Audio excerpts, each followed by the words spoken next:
नमस्कार। स्वागत है आपका न्यूज लॉन्चर पर। मैं हूं अशोक वानखड़े। विशेष कार्यक्रम में आपका स्वागत है। पूरे देश में मस्जिदों में मंदिर ढूंढे जा रहे हैं।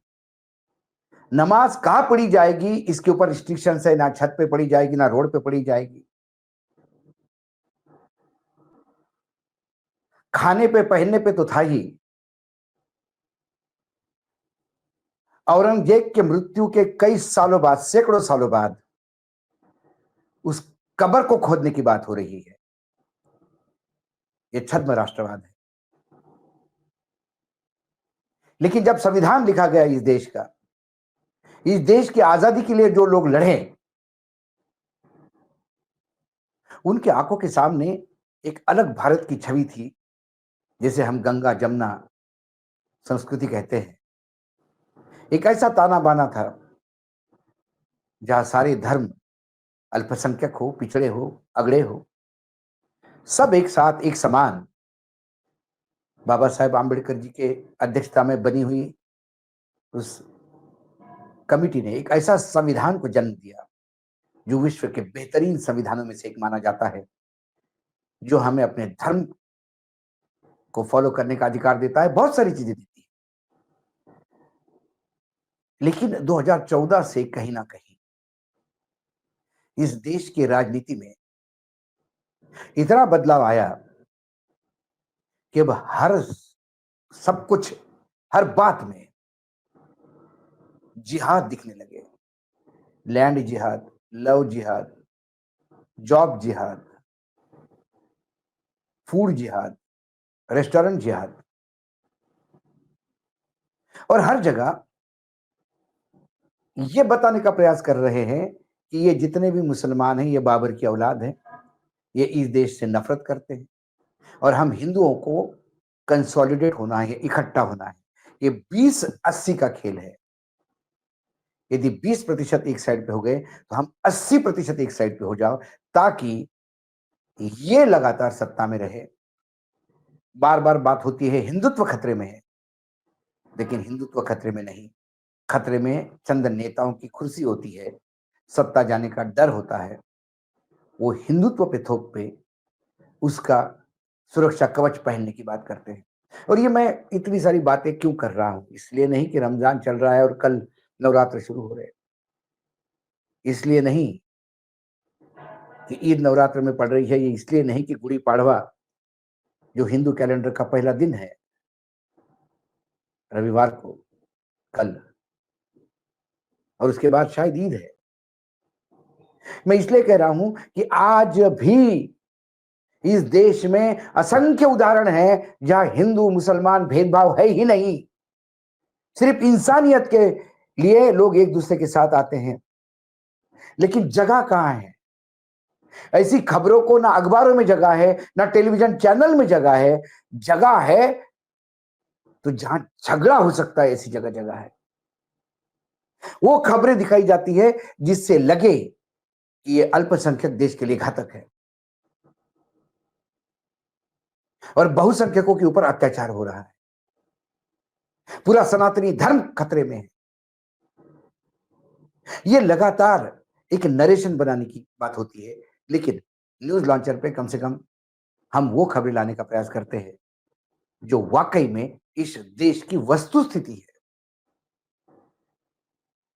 और एक खबर है पूना की, उसी महाराष्ट्र की, जहां मुख्यमंत्री भी कहते हैं कि यदि मेरा बस चले तो मैं औरंगजेब की कब्र खोद के फेंक दूं,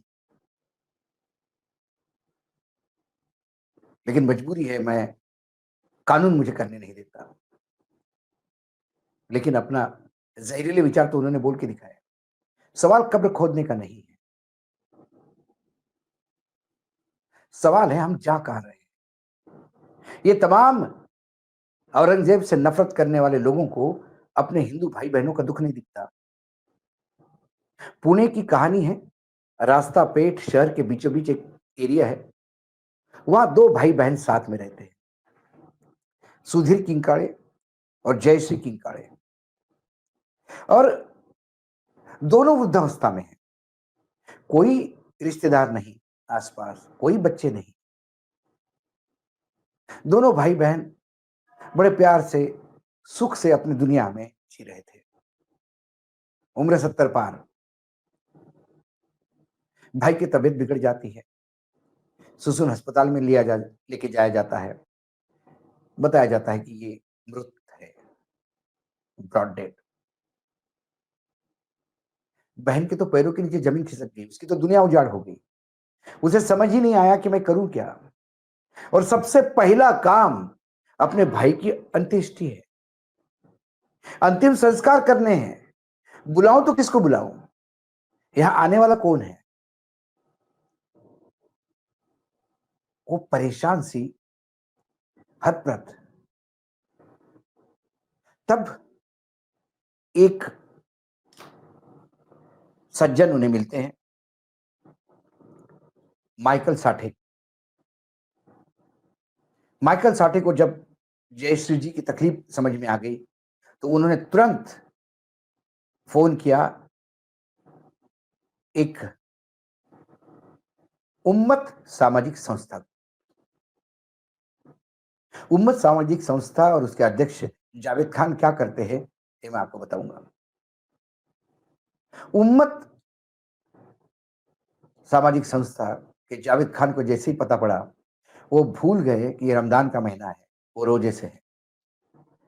वो भागते हुए सुसुन हॉस्पिटल गए, पुलिस से बात की, हॉस्पिटल से बात की, जयश्री को कहा कि आपका भाई आपके साथ है, चिंता न करें। जयश्री ने देवदूत जैसा उसका स्वीकार किया, उसको पूछा नहीं कि आप किस धर्म से हैं। डेड हाउस में जाके डेड बॉडी ली।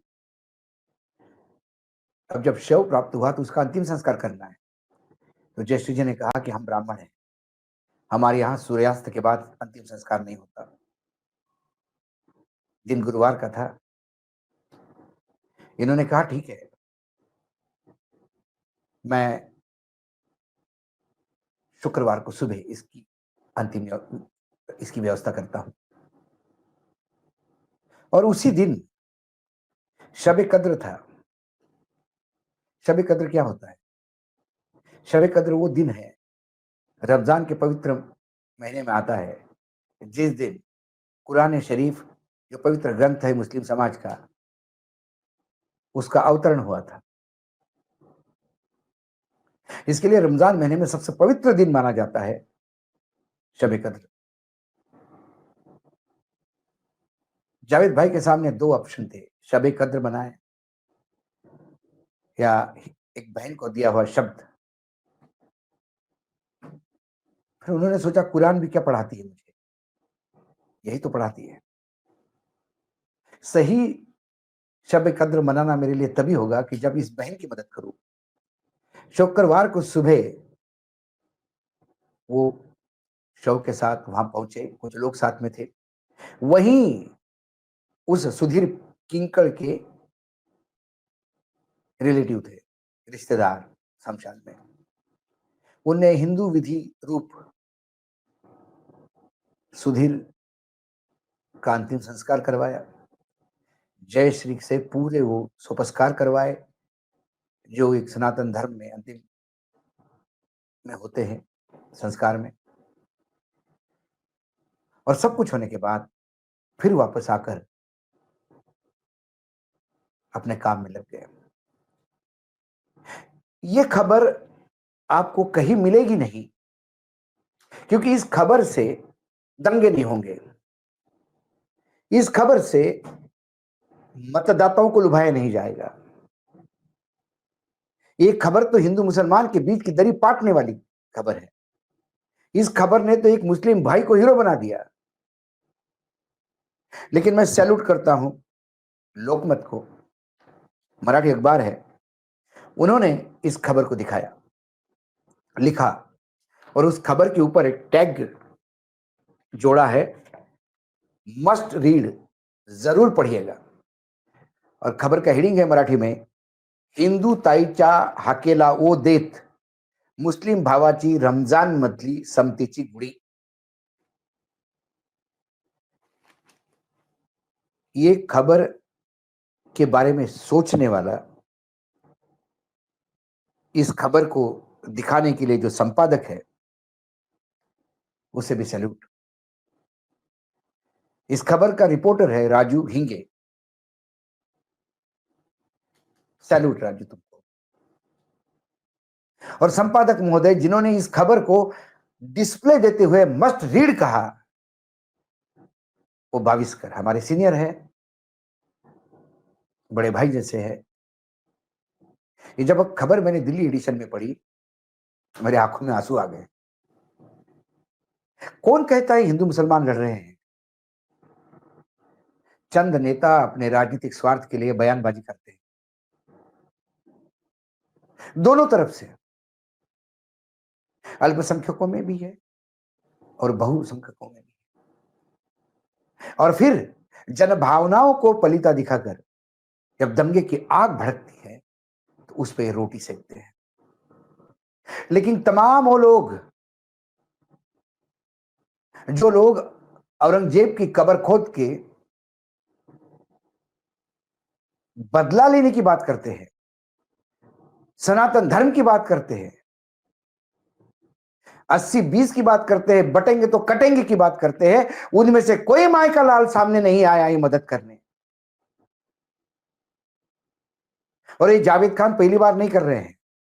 उनकी जो उम्मत सामाजिक संस्था है, वो कई सालों से ये काम कर रही है। 2018 से अंतिम संस्कार में लोगों की मदद करते हैं।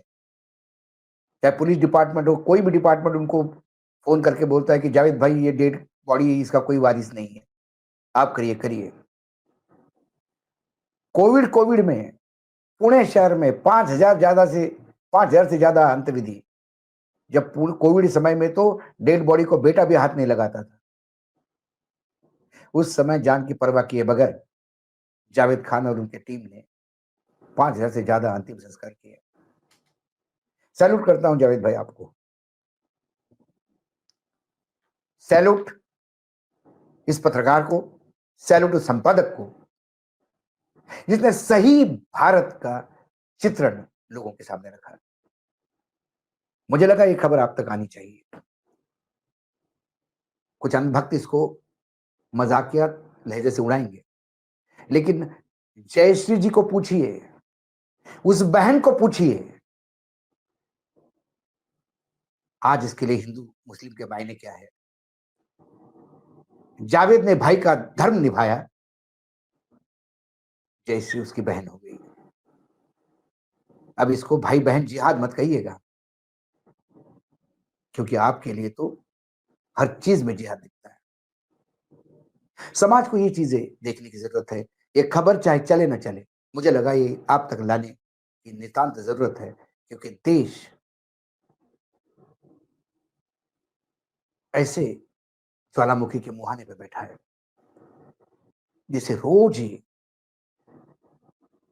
एक्टिव करने का प्रयास कर रहे हैं। आज इतना ही, फिर आता हूं किसी विषय के साथ। तब तक के लिए नमस्कार। देखते रहिएगा न्यूज लॉन्चर।